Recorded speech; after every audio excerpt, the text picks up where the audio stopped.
Hi everybody, welcome to week 3 of class. The first thing that I want to say is that once you have submitted your discussion response for this week, you will be halfway through the required assignments for class. So, yes. This week we talk about two major topics.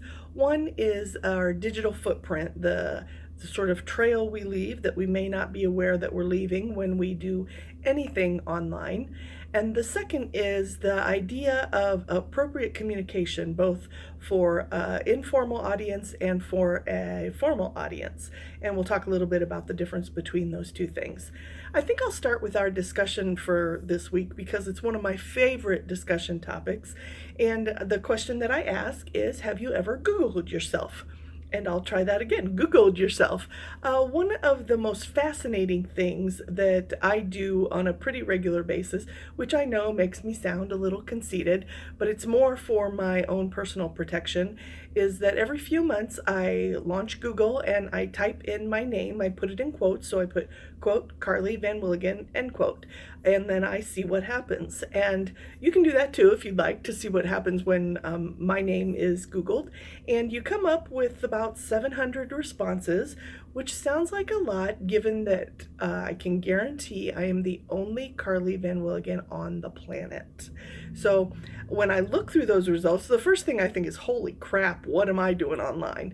But when I start to look through those results, I see that a lot of them have to do with my day job at Grinnell College. A lot are tied to work that I've done here in various capacities that I've been at the college at for 21 years. So hopefully there is some sort of trail that I've been there.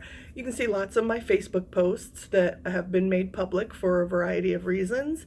I think my old MySpace account is out there, and I haven't used that for like 10 years, so I don't know what that is.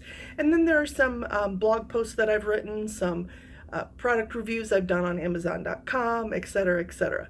The key thing for me when I look at that huge number of results is that none of them identify my house where I live, and none of them identify really personal things about me. So my social security number is not there, my phone number, my address, none of that information is there for public viewing. And I think that's sort of the key. And I think each of us will have a different level of comfort with what is available on the internet. And I'm going to share a story about one of my former students. He had never done this exercise before, and so he typed in his name, and not unfortunately, but his name is Jim Smith. I'm not sure there could be a more common name in the US. So he and I were trying to think of ways to narrow that down a little bit.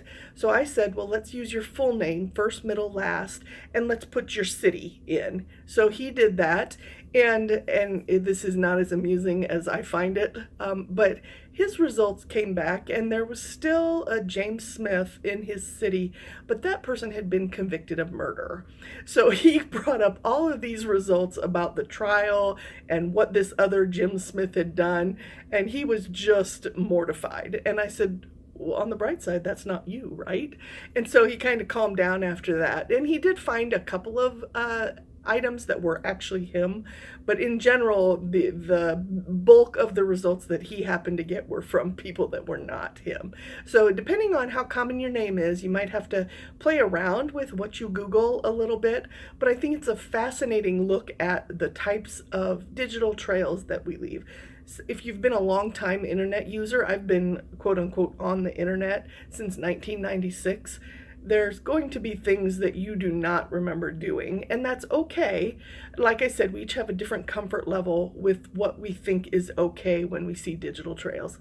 If you see your house address and it's not in something like a phone book, if you see your phone number, if you see your social security number, then those are things that you'll want to say, oh, hold up, let me see what happened here, and do something to mitigate that potential identity theft problem.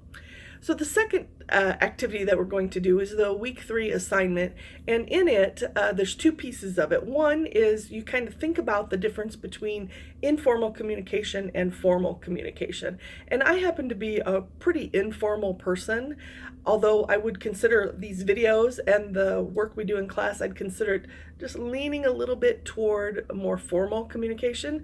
But I will use slang, and I will use some terms of endearment, and I will say dude, and that sort of strays into kind of informal communication. So basically there's lots of differences between informal and formal communication, but for me the first thing I think of is the audience.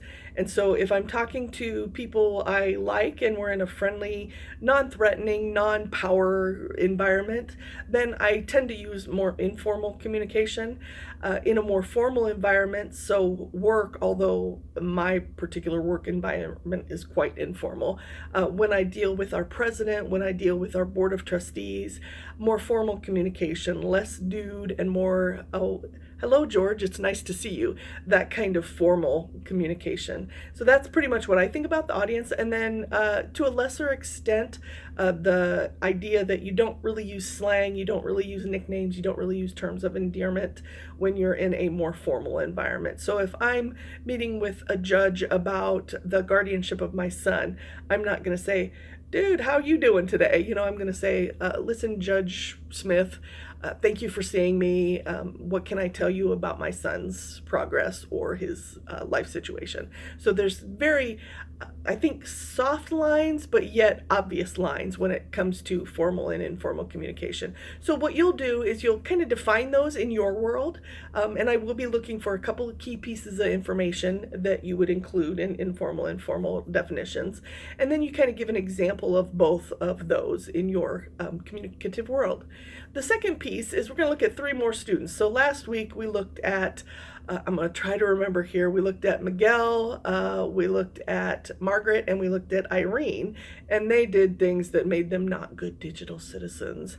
This week we look at Michael, Thomas, and Jennifer, and Michael and Thomas have some questionable communication skills.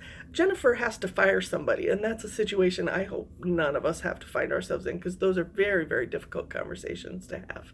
And for the first 2, for Michael and Thomas, you're going to correct their work, basically. You're going to list 3 things. You can list more if you find them, but you have to list at least 3 things that you find wrong with their work. Michael's biggest problem is that he doesn't follow the instructions of the discussion forum. Thomas's biggest problem is that he's awfully demanding of his instructor, and I have gotten way more of those types of emails than you might imagine, and I don't take them all that well, although always professional and always try to help a student out when I can. And then Jennifer, you write a script for her that uses great communication skills in how she could fire this person that she needs to fire. So those are our activities for the week. I hope you enjoy Googling yourselves, and I hope you find some interesting yet not terrifying information when you do. As always, if you have any questions, please don't hesitate to use the Ask Your Instructor forum. And if you have any questions, remember that someone else will have that question too. Have a great week, everybody. I will see you in the forum. Great. Bye.